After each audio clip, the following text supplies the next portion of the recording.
is it even naive to talk about the sanctity of a candidate's Facebook wall? So you just had a lecture here about social media. What was it about? It was about looking at fake news on the official Facebook pages of Donald Trump, Hillary Clinton, and the official Twitter accounts of Trump and Clinton.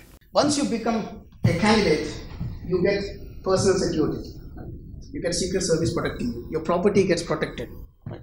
Your personal property, commercial property gets protected. Trump Tower, is barricaded.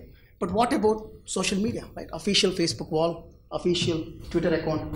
Are we really, is there any regulation governing them? I think this will be a policy question for us. So right now there is quite a lot of genuine concern for what happened with the recent elections in the US, Brexit, and also the French and other German and other elections.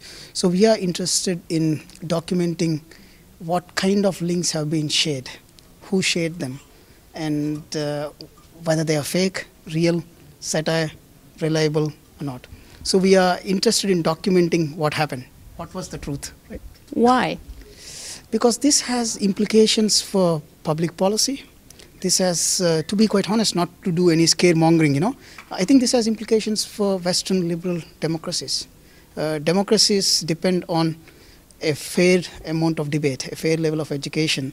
And if the public sphere gets corroded and corrupted by fake news, where every time you look at information source, you don't know whether to believe it or not, it's going to erode democratic principles and institutions down the line.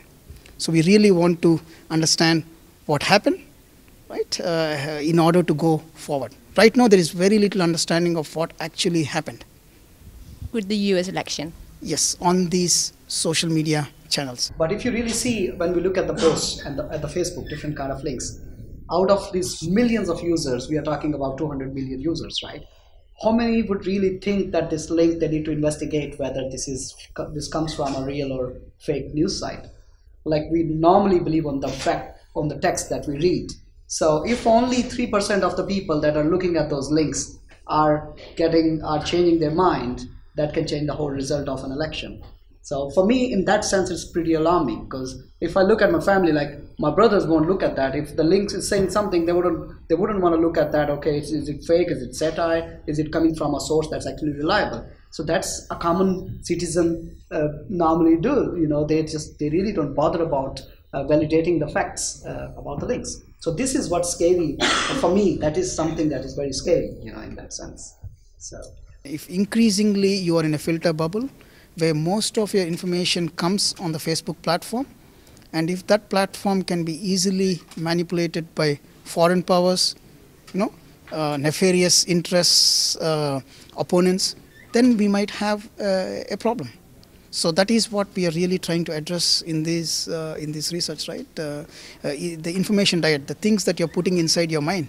It's just like pollution. It's just like if you eat too many carcinogens, you get cancer. So if you consume too much fake news, maybe you become a zombie, raising a zombie of some kind, or dump, for lack of a better word. I would like to add one thing, with regard to finding who are the bots and the real user. Like, with GDPR, the new 2018 rule, many people know that, like, it's becoming more and more rules in the EU are coming, like, where they are protecting the individual rights about the data. But if you really see, one very key thing, technically speaking, is if you really want to see the users, if a user is commenting or posting something from one particular computer or a location, then the IP address, the unique IP address of that person has to be revealed by Facebook. So if Facebook works with the government to find out whether from one given IP address there are 100,000 likes or comments generated, that could be very easy to find the bots then. But the law itself then restricts some of the very basic things that could be done by that. So it's basically a trade-off that, I don't know, it's like beyond my domain, but that could be solved otherwise. So you know what I mean? Like, so the more rules, the more restriction about the individual rights actually in some way are allowing this kind of activities to be more strongly done and repeated many times. Yes. Facebook has just stated that they will start tracking potential suicide victims on their site. What do you think about that? Yeah, I think they're already, I don't know what the new announcement is, but they've had a team for suicidal ideation and self-harm for quite some time. They have trained psychiatrists in the team. So what Facebook was doing before was also, if a friend of yours is ideating, is having suicidal thoughts, expressing them on Facebook or other, medium, or planning to do some self-harm, Facebook will not only identify that person as being at risk, but the psychiatrist on the team will contact the friends with a script on what to say to the friend. Because the problem is, if my friend is having suicidal ideation, I do not know how to react to that. I might actually, say, I dare you to do it, which is bad. Right? It could be, a bad joke, a Monty Python joke. So they're also helping, they also have, the plan is to also provide with a script to the friends so that they can intervene in kind of a semi-clinical way, right? Say the right things to the friend, right? So this is what they're trying to do. Sounds very American. It's very American, yes. But we do know from social media research that given a few Instagram posts, there's a lot to be known about your diet. Depression in mothers can be predicted, postnatal depression can be predicted from social media posts. Other kinds of mental health issues can be predicted, modeled from social media posts.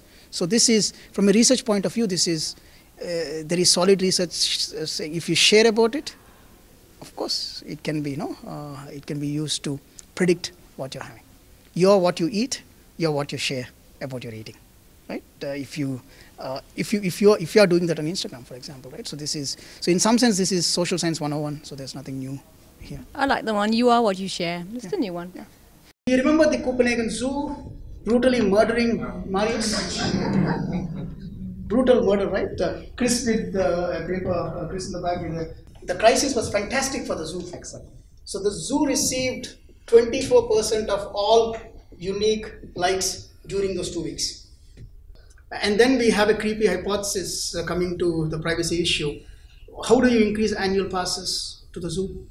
You just need to have more babies in the greater Copenhagen metropolitan area. So our recommendations to the zoo are, shoot the polar bear next, but you'll get a lot of likes. What was that about killing another giraffe in the zoo? No, this was a funny. No, it was about. I was joking that the zoo should kill a polar bear. Next, this was tongue in cheek, a joke. No, but what I was referring to is research that we did on social media crisis in Denmark and beyond. We were looking at the social media crisis that the Copenhagen Zoo had when they killed Marius the giraffe back in 2014 in February, right? So we analyzed the data and we could find that the zoo actually got a significantly large number of likes during the crisis.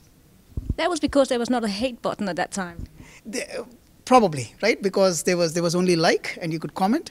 But now if it happens, maybe you'll also find a lot of like and love, but you might also find a lot of angry and sad.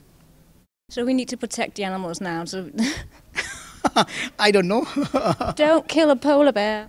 Yeah, no, but from a zoo's perspective, it's a proper scientific practice. That is what zoos do. They're not circuses. They're not Disneylands. They're not jungles. They are research and education institutions, right? See, that's what scares me about social media. Don't kill the polar bear. Thank you. Maybe not. Yeah, or the pandas, you might run into issues with China. Do you know how much money they're going to throw in that? Yeah. This is millions of dollars. They're not going to kill the panda. Yeah, exactly. Well, I'm a polar bear, and my name is Bjorn, and I've been a polar bear since the day I was born. Welcome to my kingdom and the world that I roam, the circumpolar Arctic, a place that I call